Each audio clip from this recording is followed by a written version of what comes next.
You're listening to the Chopped Podcast, episode number 18. Oh, yeah.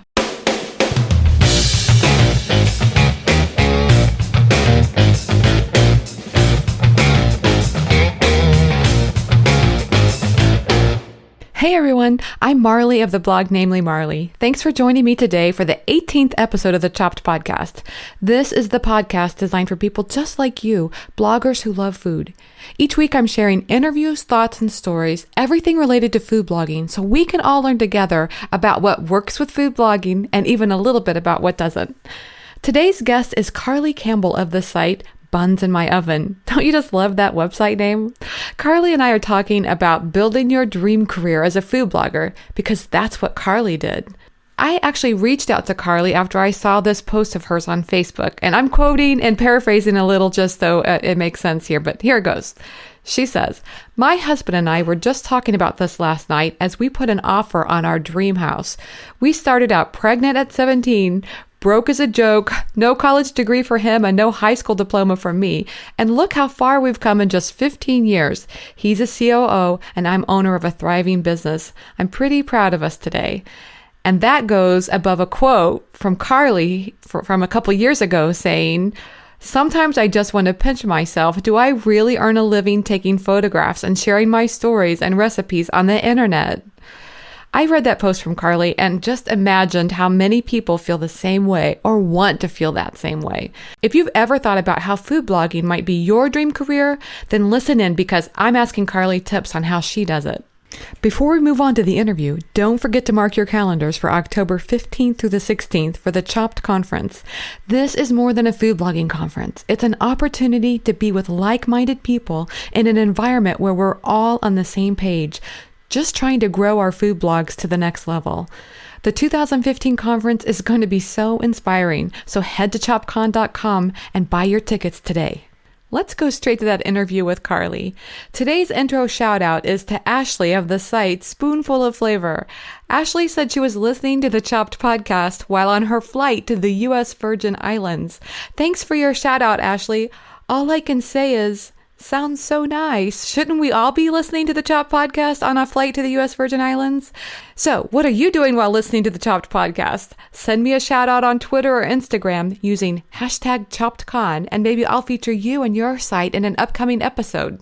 But for today, in honor of Ashley, everybody pack your bags, grab your tickets, don't forget to pack the sunblock and earbuds, and let's talk about all things food blogging and so much more. Hey everyone, I'm so excited to have Carly Campbell of the site Buns in My Oven on the show today. Carly, welcome to the Chopped Podcast. Thank you so much for having me. Well, I'm so glad that you're here today, and I love your blog and your photography, and I'm really looking forward to talking with you all about all that. But first, let's take a step back and let's just talk about what caused you to start your blog, Buns in My Oven. Yeah, actually, this is a story that I tease my kids about all the time. I really started because I got into photography and I was photographing my children every day and they hated it. So it would always end with us being frustrated with each other and arguing. And so finally I said, let's just stop this. And I started photographing food. Something that can't argue back. Yes, exactly. Food was never running away from me. So, to me, the most exciting part of photography is sharing it with other people. So I kind of had to stop making all the hamburger helper and the frozen pizza, and I started cooking real food and then sharing it on the internet. And so your blog, I imagine, started kind of simply at the beginning and grew over time. Oh, yes, very much. It was definitely easy recipes, and most of them in the beginning were recipes that I found in magazines or cookbooks or even from other bloggers. So I started out not really knowing what I was doing, and it's just transformed into this major love of cooking. That's great. So did you always have an interest in cooking? No. Oh, no. My friends still tease me because, it was hamburger helper every other night. Every night, yeah, okay. Yeah. Got you. And then that's the cool thing then about the blog then. It sounds like it inspired you to start trying new kinds of recipes. It really did. It's just changed my whole world. That's so cool, and we're going to talk about more about that in a minute. But let's talk about your photography. So it sounds like you had an interest in it, but did you start out with any photography background? No, I didn't. I'm not really sure what got me so interested in it. But yeah, I started out with a tiny little point and shoot camera, and I just kept growing from there, and I'm kind of obsessed with it still. I do think kids can be a good motivator for wanting to get into photography, because you see your kid there and you think, oh, I got to take a picture of this moment, and I want to know how to get a really good picture. Yeah, absolutely. Yeah. And so did you find any challenges early on with the food photography? Oh gosh. I was a terrible food photographer. I didn't know what I was doing. So yeah, I mean, I've definitely grown. It's something that just looks so easy, doesn't it? When you see a good food photo, you think, oh, yeah, I could do that. And then you get to trying to do that, and it's really hard. Yeah, absolutely. Just getting the right white balance was huge for me. I still struggle with that. Yeah, it is tough, and it can really make or break a picture. It's crazy how important that is. Absolutely. Like, in fact, I was recently in a group talking about food photography. And one thing that I just noticed, I've lived in this house, it's right around a year that we've lived here. I just realized I shoot in front of this sliding glass window, and has a lot of light that comes in it. But the window is tinted. How in the world did I not notice that before? That's how it works. I feel kind of ridiculous about that. But, once I opened that window, the light was really just this pure color. I love it. Well, good. At least you discovered it. I know. I should just give myself a break. But yeah, I think at least what I've seen from food bloggers, there's a lot of similarities in that we're kind of not hard on ourselves, but we're always pushing ourselves to be learning new things. And that's kind of exciting. Yes, absolutely. Yeah. So tell me, what's your favorite part about food blogging? It's probably the photography. Although I do have to say that I love interacting with people. I've met so many different people, and just seeing the different viewpoints that I never would have come across in my tiny little world at home, Yeah. That's been pretty amazing. Yeah, it exposes you to a whole group of people you would have never probably met before. Yeah. Yeah, that's so true. That's great then. And so the photography and meeting new and different kinds of people. Have you gone to a lot of conferences to meet people? I've been to a few conferences, and then a few different times on brand trips where I've met other bloggers. Oh, great. Yes. Both of those are great. But I think what I'm hearing you say, though, this taking opportunities to get out and meet other bloggers is really important. Yes. Yeah. I'm so nervous when I go. I'm a nervous wreck, but everybody ends up being so nice, and it always works out, and it's worth being a little bit scared, I think. Step out of the comfort zone. Yeah, for sure. And do you think you're nervous because are you kind of an introvert, or just meeting new people can be nerve-wracking? I think I probably am kind of an introvert. I've always been fairly shy, so that's always a little scary for me, going into a room where I don't know anybody. And, imagine going into a room with 1,000 bloggers. It's pretty terrifying. Oh, I know, it is, yeah. So, anything in particular about food blogging that you don't like as much? Bookkeeping. I am so bad at it. I get you. I feel your pain on that one. Yeah, it's tough. I finally just created a notebook, and every month I write down, the very first day of the month is my day to be put on my business hat, and I keep track. I get together all my receipts from the previous month, and both revenue and expenses, and I write it all down. And so that's kind of been my system lately. That's smart. Well, though I don't want to have another end of the year where I'm, trying to throw together tax information, and that's just too crazy. Yep. I can understand that. Yeah. But if it makes you feel any better, I think this is something I've heard across a lot of bloggers, is this accounting side. Because, it's really hard. You've got creative head going on all the time, And all of a sudden you got to turn on business head, and that's just hard to do. It is. And it's, it's so different from what I thought I was getting into. It was photography and writing and making food. And now there's all this paperwork and banking and Yeah, and that's just one part of it. Then there's the advertising, and how do you set that up? And it just gets crazy. Yep. Yeah. Well, one of the main reasons I wanted to have you on the show today was to talk about, the story that you shared on Facebook, which I love the fact that you you've really built food blogging as your dream career. And I think that's so inspiring, and it's something I think a lot of people will be thrilled to hear about. So food blogging is your dream career. Yes, it is. I wake up every day and I'm like, I don't have to go to work. I'm just going to stay at home. And, I'm working here, but it just feels like fun. I'm having a good time. That's great. Aside from the bookkeeping. Yeah, exactly. Can you share a little bit about some of the successes that you've experienced as a food blogger? Yeah. Gosh, I don't know. Well, maybe it might be like, opportunities to work with brands or, things that you hadn't anticipated when you first started. Yeah, I've started really freelancing a lot, writing for like General Mills and other websites that I grew up with or that I see on TV. And so that's been kind of exciting for me. That's really exciting. Yeah. Yeah, it is. It's fun to tell your friends like, oh yeah, I work with them. And they're like, oh, you're pretty cool.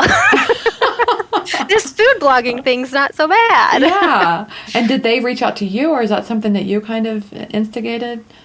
It's kind of been a mix. A few times I have, I've known somebody that works for that website, and I'll say, hey, do you mind sending me a referral? Or sometimes I just get random emails, and sometimes I pitch them.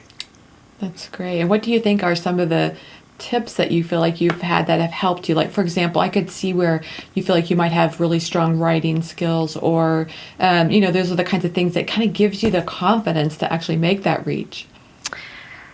Oh, yeah. I do feel like I'm pretty decent writer, so yeah. That side of it doesn't scare me too much. I am always nervous to pitch, but so finding that confidence can be a little bit tough, but I've learned, the worst they're going to say is no, and right. I can handle that every now and then. Have you heard about that guy? And I wish I could think of his name. I'll leave his name in the show notes page on this interview. But he actually encourages people to find ways to go out and get rejected every day. Because his theory is that once you realize that it's no big deal to hear somebody say no to you or to get rejected, you lose your fear of it. And then as a result, you become more confident. Yes, I have. I don't remember who it is either, but I have heard of that before. That sounds awful to me.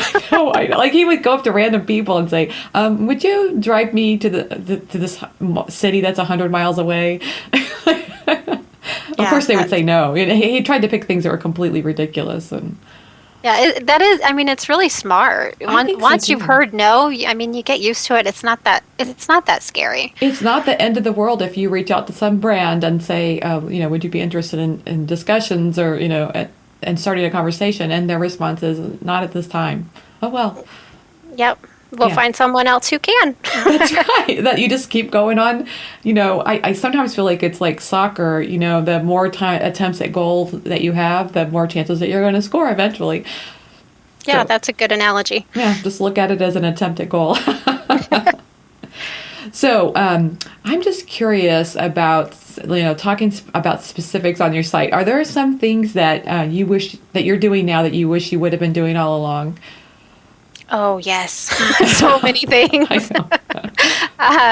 Search engine optimization, for sure. Oh, yeah. I had no idea, and I just assumed that it would work organically and it would just magically take care of itself. And really just within the last year is when I've started taking it kind of seriously, which is good going forward, but it's kind of tough to take the time to go back through, 700 or 800 blog posts and optimize them all. Yeah, tags would be the perfect example for me of, I totally misunderstood what tags were about, and I was like, any remote word that was in the post, I was putting it down as a tag, thinking that it would be something. Oh, yeah, so that's crazy. Another good one is the naming of your photographs. I just left them the crazy file number that would come out of my camera. Yeah. And, not good. So now you have to go back through and put alt tags in on all of those files. Yeah, at last check, I had 40,000 images. Oh, my gosh. That's never going to happen. That's never going to happen. That's right. No. How would you do that? Yeah, I thought about paying my teenage son to do it, but I'm so scared to let anybody in there to mess with things. What if he deletes them all? That would be, yeah, that is kind of scary. That would be a very bad outcome, wouldn't it? But so I might just risk having the bad file name. It's too bad there's not, and maybe there is, I'm going to sound really ignorant here, that's too bad there's not some like system that can go through and just at least give it the name of the file if the file name is different. There is on WordPress. There's a plugin. Oh, okay. I'm not sure what it's called, but it doesn't seem to work very well for me. Oh, okay. But I did go ahead and do that because I figured it was better than nothing. Yeah. Well, it seems like that would make sense because, SEO is something that changes over time too. So it seems like the things that we're doing today may need to be different tomorrow. So yeah, that's a good point. Having some kind of systemized approach would be really good. Do you have a plugin that you use for SEO? I think I have Yoast. Yeah. I don't really use it though. I've heard that it just kind of helps you remember to fill in the right information, and it doesn't actually change anything when you put it in there. I could be totally wrong, but yeah, I just use it as am I at least covering some of the basics, like right. Do I have the the keyword, or the meta information in there? If it seems like it's helpful in that regard. Right. Yeah, it's a good reminder to pay attention to what you're doing. But I see what your point is it can be a crutch too if you rely on it too heavily. Right. Yeah, when I first started using it, I would just plug those keywords into the little section in the blog post that Yoast wanted them. But I've kind of gotten away from that, and now I try to work them organically into the content. So right. I think that is a little bit better of a system, but I'm no expert. Yeah, that's right.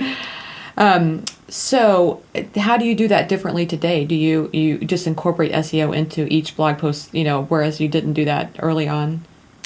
Yeah, pretty much. I also use SEMrush. It's semrush.com to research keywords, and you can track like your position on different keywords. It's expensive. I think it's like $70 a month maybe. Oh my. But I really like the program a lot. It's helped me, I think, partially because I'm paying so much money for it each month. I'm sure to use it. Yeah. Which is a good motivator. So. And do you use that to help you kind of plan out your posts for the future? Every now and then I will try to do it that way. I'm not very good at that though. I tend to share recipes that sound good to me, not recipes that Google is going to rank really high. Yeah. So I just make what I want to make, and then I plug whatever kind of title or keyword I think might work into that program and see what I can do with it. I think that's good then, because then it's not a forced thing. It's like, this is what I really like and it's what I'm making, and right. People see that, I think, in your posts. So I have to talk to you about your I don't know what you call that is it your blog intro section, because I just think it's so cute the way you've written it. I'm going to read it for everybody. It says, "Hi, I'm Carly and I have buns in my oven, but not the baby kind, the yeasty kind. What I'm trying to say is I like to bake." That is so cute. I love it. Oh, I'm such a dork. You feel it? Oh no. Thank you. I'm a total dork. I'm a dork too, so that makes us just like compatico. Oh, good. I'm glad somebody likes it. Yeah. I do get comments a lot, or people just assuming that I'm pregnant because of the name. So. Oh, right. I thought I'd just put that right out there. Yeah, that's right. I see what you're saying. It's your way of like addressing it right away. Yeah, I'm not writing about my baby. I do think that blogs that have those kind of intros, in fact, I just put one on my site because it does seem like it's like, here's what this blog is about, to let your readers know right away. Yeah, I think it's good to let them know up front.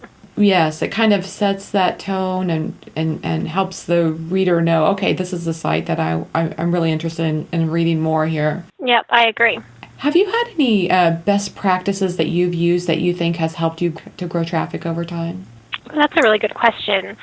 I think in the beginning, I would just share everything that I made because I made it and it can go on the blog, and why not? But over time, I have a schedule and I try to work in advance, and if something doesn't turn out, I'm not going to share it because those people that make it probably aren't going to come back. So I think just being really conscious of putting out the best recipe that you can, and trying to stick to a schedule really has helped me grow a lot as well. That's great. And do you have any tools or things that you use that help you stay on a schedule? I use Google Calendar. It's very high tech. Hey, it works. I use that. Yeah, it does. It's free. Yeah. So I just use that to kind of track, on Monday I'm sharing a recipe for meatballs. On Wednesday it's this. And then I also use Wunderlist. I love Wunderlist for staying on task. I don't even know what Wunderlist is. What is that? Oh, it's amazing. It's a little, it's just like a to-do list, and you can put in due dates and all that kind of stuff. And when you finish the task, you check the box, and it makes the most satisfying little dinging sound. So I will do something, and they'd be like, oh, that's not in Wunderlist, and I'll run back and add it, and then ding it. So you can hear the ding? Yeah. I love it. It's good. That's really good. So then it sounds like you've got some things broken down by tasks, like, for example, when you're maybe testing the recipe and you've got the recipe ready and then you move on to food photography, that kind of thing? To an extent, I guess it's more for example, a freelance project. I'll write the name of whatever recipe I'm going to create, and then the due date for that I need to have it submitted. So I might have a task for creating it, and then another task for editing the photos, and then another task for actually getting it all submitted. I see. And you have to do that then for the freelance work that you're doing, but also for your site. Yeah, for my site, I'm a little more laid back with the writing list, because I think I've got it all down to a science at this point, and Gotcha. I know what all is involved in each post, so I just kind of go for it. That's great. And so I'm just curious, do you publish on a schedule? I do. Every Monday and Wednesday, and then sometimes Thursdays or Fridays. I can't ever decide if Thursday or Friday is the better day, so I flip back and forth quite a bit. So 3 times a week, though? Yeah, 3 times a week. 2 recipes, and then I have a link party on Wednesdays. And the link party is like other food bloggers on a particular theme? Yeah, it's called What's Cooking Wednesday, and then it's just other bloggers come and link up anything that they've made for the past week. And each week I share maybe 5 to 7 features, just of what really stood out to me or what I want to make that week myself. Oh, that's great. I've heard some people say that those are really good traffic drivers for a site. Yeah, I don't... You don't do it for the traffic? Know. Well, I do see the most comments on that post, and I definitely get a lot of links from it. Around 200, I think, maybe even 300 weekly. Wow. People come and leave their links, but I've never really paid attention to how many page views one of those posts gets. That'd be something to look at. That'd be an interesting thing to see. Yeah. And now I'm going to sound really stupid here, but hope you don't mind. Go ahead. Is there some particular software that you use, or you just invite people to come and leave a link? Yeah, I use InLinks. It's INLINKZ.com. And it's super easy. You just design your little plugin and then pop it right into your WordPress or Blogger, whatever you use. It's super easy, and I think it's cheap, maybe like $2 a month or something. And I assume that then you're inviting bloggers to contribute to that, a few days before, and then you feature them on Wednesday. Yeah, so on Wednesday the link goes up, and anybody can come all throughout the week, and then the following Wednesday is when I share. See. Yeah. Okay. That's great. And I love that, because not only is it an opportunity for you to collaborate with other people, but it also helps them get exposure to different readers. Yeah, absolutely. I am pretty horrible about taking the time to share other bloggers' work, and it's not because I don't want to. I mean, I feel guilt about it, but I just finding the time to sit down and say, okay, I'm going to go read all these blog posts and I'm going to share them. It's just hard for me. Yeah. So I feel like this is a good way to kind of give a little bit of love to people, and at the same time, it helps my SEO, because when people leave a link to me, they're supposed to leave a link on that blog post linking back to What's Cooking Wednesday. So I don't ever check to see if they do, but, fingers crossed that they are doing that, and figure we're helping each other out. Yeah. And so I think what I'm hearing you say too is that it also grows engagement, because you said you get a lot of comments on that post. Yeah. A lot of people do comment on those. I think it's also the most open newsletter that I have each week. So when my newsletter goes out with a new recipe, it gets open like 5% of the time. But when my What's Cooking Wednesday newsletter goes out, it's open like 20% of the time. So I think it's not just bloggers that are engaging with it, which is, that's what I want. It's also my readers. So I really like that about it. That's great. So I got a little bit something out of that. You send an email, like a newsletter out for each post? Yeah, it's just automated, just like my RSS feed goes out to any email subscribers. I've always, like currently I just do my own newsletter, and I have always been going back and forth with this idea of whether it should just be an automated newsletter. It seems like it would be so much easier to do it that way. Yeah, it is a lot easier. I think, though, it's better to do it the way you're doing it. More people are likely to open it, and Google's not so likely to say, hey, this is spam, or to put it in that promotions tab. So the way you're doing it is probably the preferred method, and I have tried that, but so many times I would forget to send out the newsletter that I just said, let's just do automated. It's easier. Yeah, exactly. Even when I have a reminder, I still forget. But, right. My theory is if I get it out once a month, I'm usually happy. But I mean, I would rather do it once a week, but even every other week or whatever. Mm-hmm. Yeah, I see your point. Let's talk about social media. So do you have a favorite site that you use that helps with growing your blog? I'm pretty burnt out on all social media. Really? But if I had to choose a favorite that also helps grow my blog, it would be Pinterest for sure. Yeah, it's a great opportunity to bring some traffic in. Yeah, and it's an easy way to kind of spread the love with other bloggers as well. I'm not so terrible in that department, so I know. It makes me feel good, and it's kind of fun. I mean, I get paid to pin. I know, and Pinterest is one of those sites I feel like that seems very intuitive. It's not like it requires a lot of explanation, and right. I just get it. Whereas I feel like some of the others, there's rules involved that I don't always understand. Yeah, absolutely. Facebook, trying to figure out the best time to post, and should you add a picture or just a link, and stressful. Yes, and now Facebook wants videos, and I have yet to do that, but I keep thinking I should. Me too. Yeah. I was going to ask you about the foodie sites. Do you contribute your photos to like Food Gogger and Taste Spotting and things like that? This is going to sound awful. No. I have an assistant that does that for me, but I don't even know. Well, that part's great. The bad part is I don't even know for sure which sites she submits to. I know for sure Food Gawker. It's been so long since we talked about it. I think Yumly, but I could be wrong.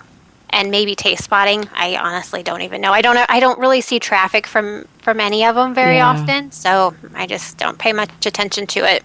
I think Food Gawker is like the only one that I see traffic from. Right. I mean, that's significant enough.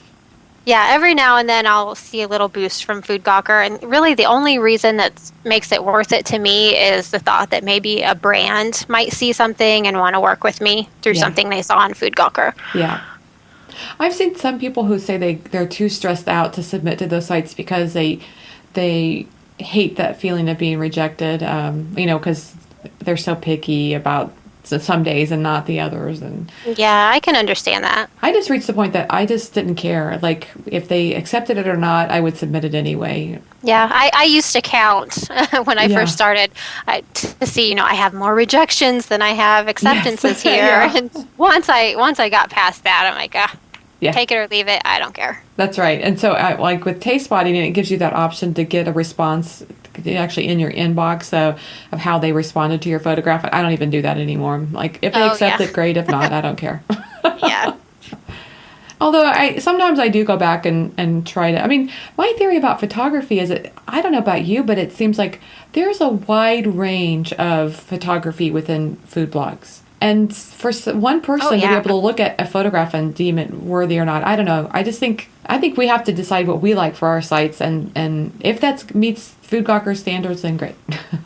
Yep, I agree with that completely. We all have different styles, and if Food Gawker doesn't like it, then they don't have to take it. Right, exactly. But Pinterest will take it. Yeah, exactly. Yeah. Instagram will take it. Yep. Great. So, do you have any tips on how that other people could use based on your experience in using Pinterest? Schedule it out. Yeah. I have viral tag. I know there's also Tailwind and I think there's another one, Ahology maybe. I don't know anything about those two, but I use viral tag and it is just a lifesaver. I have pins scheduled from here to forever and I don't have to stress about it. I was on vacation last week and it just pinned all the time for me and I didn't have to worry about it. That's so nice. That is such the way to do it. How do you do that? Like, do you pick a post of on your site and then pin it to all the different boards and all that kind of stuff? Is that how you do that? Yeah. So when I have a new post go live that morning, I will log into Viral Tag and schedule it out. I was scheduling it out like 10 times throughout that first day to different various boards. But then I kind of heard that maybe that wasn't the way to go. So now I have it scheduled out once a day for 30 days or however many boards I think it can fit on. Yeah. And then I also schedule it out once every couple weeks after that, so that hopefully that pin will keep going and going and going. That's great. And it's funny because I had read somebody else that gave that kind of advice, like one day to each board. And I thought, how in the world do you track that? That's before I'm on Tailwind now, but before I had that, and I think, I don't know how you would keep track of which boards you pinned it to or not. And so, yeah, these scheduling tools are so helpful in that regard. Yeah, absolutely. And I don't know if Pinterest penalizes you for having duplicate pins on the same board. I would love to know the answer to that because I know I have a ton of them that are duplicates, but it's gotten a little bit easier to manage by scheduling. I'm writing that question down to see if maybe I can find an answer. Maybe we can put it in the show notes page when this gets published. Oh, yeah, that'd be great. Yeah, because I feel the same way. I feel like I worry about those kinds of little nuances. Am I doing this right or that right, and that stuff kind of weighs on my mind. Like for example, one thing I thought about with viral tag, or not viral tag, I'm on Tailwind, is am I smartest to take that pin and and just pin it across all my boards via Tailwind, or do I pin it and then grab the pin and repin that one to all my boards? Do you know what I'm saying? I do, and that's not something I'd ever thought of. Now you've given me something to worry about too. Oh, no. So now what I have been doing is I pin it one time, and I use the pinning tool that's on my site. And then I go grab that pin and I use Tailwind to repin that one to a bunch of different places, over a period of time. That way I feel like that, at least that one pin is getting a lot of repins. Yeah, and I believe I was at Food Blog Forum and a lady from Pinterest was there. And if I remember correctly, if I remember correctly, she said that the more repins, like the more authority that pin has. So it's ranked higher in search and it's just a better pin. So that's a really good idea to do it that way. Oh, good. I'm so glad. I'm finally, it's nice when I land on an idea and it's actually okay. Yeah. But that's an interesting thought then, that having a pen that has a lot of authority, repins gives it a greater amount of authority. So that tells, I heard somebody else say a really cool Pinterest tip that I liked, which was to use, if you've created yourself as a business, which you should, you have then the ability to analyze or analytics and go in and look at your most repinned pins and repin that. Yeah, that's something I've just started doing as well. Yeah, me too. I don't know how well it works, but yes. We should talk again soon. Compare notes. Try. Yeah. Yeah. Exactly. So that that Pinterest stuff is just kind of cool, I think, just to understand that a little bit. And if I felt a little bit more confidence in knowing that I was doing things right, I would feel great. Yeah, I think really though, one of the good things about Pinterest is even if you're not doing things perfectly, it still tends to drive a ton of traffic.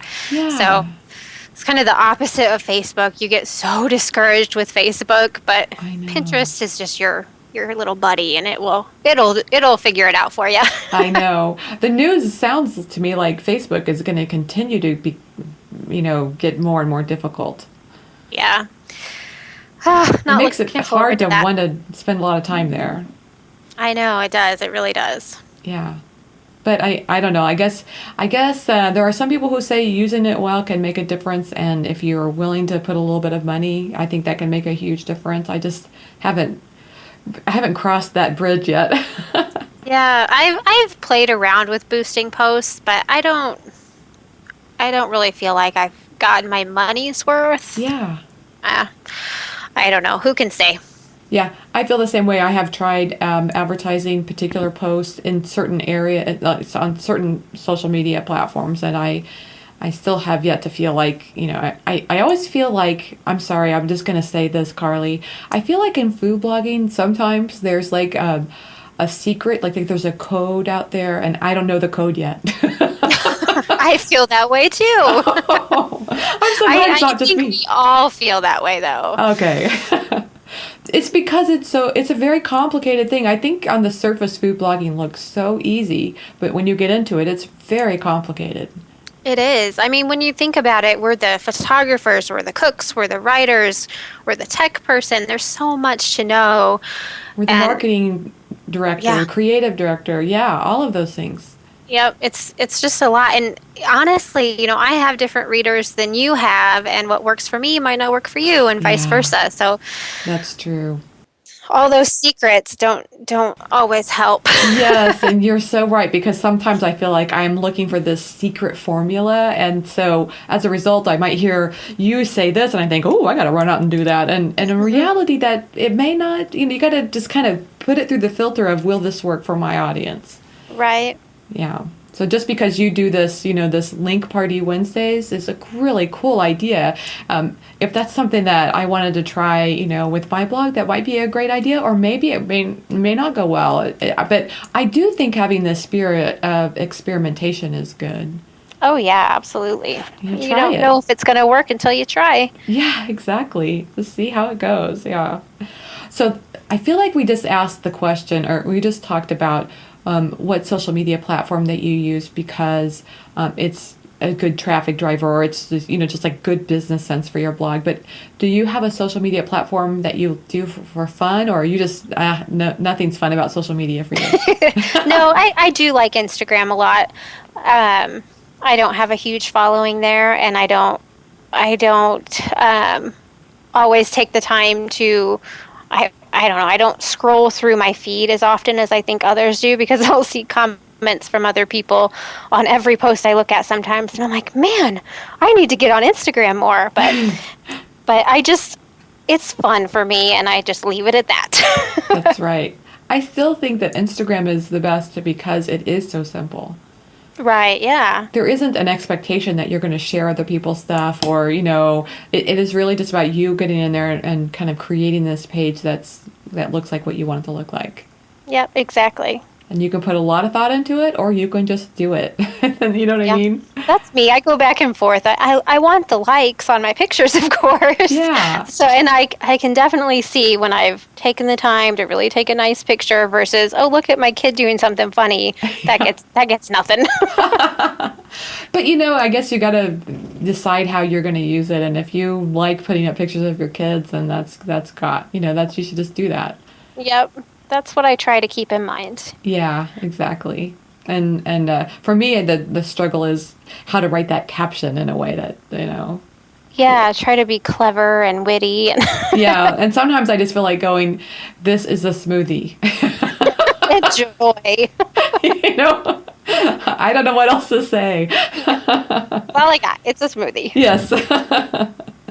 So, yeah, for me, I think the trick with Instagram that I don't know that I feel like I've quite figured out is navigating it. Like, I can create a list on Twitter to help me follow, some blogs on this category or that category. And Facebook feels like I've got the news feed, but it seems like with Instagram, I guess if I'm really curious to follow someone's specific feed, I just have to search for them. Right. Either that or go through the feed and see if they've done a recent post. Right. Is that how you use it too? Pretty much, yeah. I mean, I don't have any rhyme or reason to it. I just get on there and go for it. Yeah. I do love seeing everybody's pictures, and the food usually is just, it's fun to look at and artistic and beautiful, and so it's really cool. Yeah, it is. And it's kind of amazing some of the pictures people can take with their phones. It blows me away. I know. So let's get back to the original theme just really quickly because, one thing I noticed in the post that you mentioned is that food blogging has really been your dream career. And I'm just curious, if you have advice for other people who hope to make food blogging their food career too. Are there just a couple of tips that here at the end of the interview that you would share with people? Honestly, this tip has probably been said so many times, but you just have to stick with it. My first year, I made $2,000 and I was over the moon. I thought that, I had made it. Yeah. Because it was just a hobby and here I made money from it. And I stuck with it. And the longer it went, the more money I made. And at one point, I think it was in 2012, I thought, you know what? This isn't really a hobby anymore. It's fun and I enjoy it, but I need to take it more seriously and treat it like a job. So I think, stick with it. And if you really want it to be a career, then treat it that way. Have a schedule, put out your best work, that kind of thing. Oh, that's great advice. I love that. So let's go to some fun questions at the end of the interview. What's one food item you can't live without? Ooh, that's a good one. Probably, this is lame, salt. Oh I my put gosh. salt on everything. I love it. How generic is that? Salt. So do you taste it first and then salt it, or do you just immediately put salt on it? I'm a really bad foodie, and I just immediately put salt on it because no matter what, it's going to need more. That's my opinion. So tell me, is it any kind of salt? Do you use table salt, or you use sea salt, anything? Pink Himalayan? I do use the pink Himalayan in the grinder from Costco. It's my favorite. I love Costco. Yeah, I do too. Yeah. And that pink Himalayan salt is so beautiful. I know it is. It's pretty, and the grinder from Costco just gets it so fine and perfect. That's so true. And well, the thing is I think about the sea salt of most varieties is it's not as salty as some. So it's not as if you're, doing too many bad things. Right. I didn't mean to say it that way. You know what I mean. No, I know what you meant. Yeah, thank you. What's the favorite app on your phone? Ooh, probably my mail app. For whatever reason, I find it so much easier to delete my emails on my phone than to go through and click each one with my mouse on my computer. So do you just do the finger swipe? Yeah. Oh, I go down and just delete. Yes. I can't tell you how many junk emails I get, and I'll just do that little finger swipe off to the right, and it's gone. Yep. Yeah, I will get on my phone. I'll be sitting on my computer to check email, but I'll get on my phone and delete them all first and then actually get back to the computer and reply. That's great. I love it. Okay, do you have any time for TV at all? And if you do, what's your favorite shows? Oh, I definitely have time for TV. Oh, right. I love Grey's Anatomy. Parenthood, I'm so sad that one's over. Aww. I just watched Bloodline on Netflix. That's a new original series, I believe, and it was pretty amazing. It had the coach from Friday Night Lights was the main character, and he's my boyfriend, so that show was an instant hit. Any other shows? That's it? Gosh, Scandal's a good one. Yeah. All the ones that everybody else watches. Yeah. That's excellent. Okay, cinnamon buns or coffee cake? Coffee cake. Why? I don't really like cinnamon buns. Really? I know, sweet? isn't it? I think it's the texture. Every now and then I'll find one with like the perfect texture, but for the most part, I don't know. They're too bready or chewy or something. I just and the coffee cake's a little crispier. Yeah, good stuff. Yeah, crispy is the theme, I think. Crispy is good. Yeah, for sure. So, Carly, how can people find you online? Well, they can find me at bunsinmyoven.com, facebook.com/bunsinmyoven. My email is carly@bunsinmyoven.com. plug in buns in my oven and you've got me. We're going to find you a buns in my oven. I love it. Carly, thanks so much for taking the time to talk with me today. I really enjoyed it. All right. Well, thank you so much for having me. It was a lot of fun. Thanks to Carly Campbell for being my guest on today's episode of the Chopped Podcast. If you were jetting around and couldn't write down something important, don't worry, we took the notes for you. Just head on over to choppedcon.com where I put up links for each show, including the stuff we talked about today and more information about our guests. If you like the Chopped Podcast, you can pay it forward by leaving a review on iTunes. It helps the show so much. Also, you can spread the word about the Chopped Podcast using @ChoppedCon on Twitter or Instagram, or even Facebook. Your shout-outs really mean a lot, and we read every one. You inspire me so much, so I hope today's show is helpful and inspirational to you as well. Thanks for listening, and have a great week.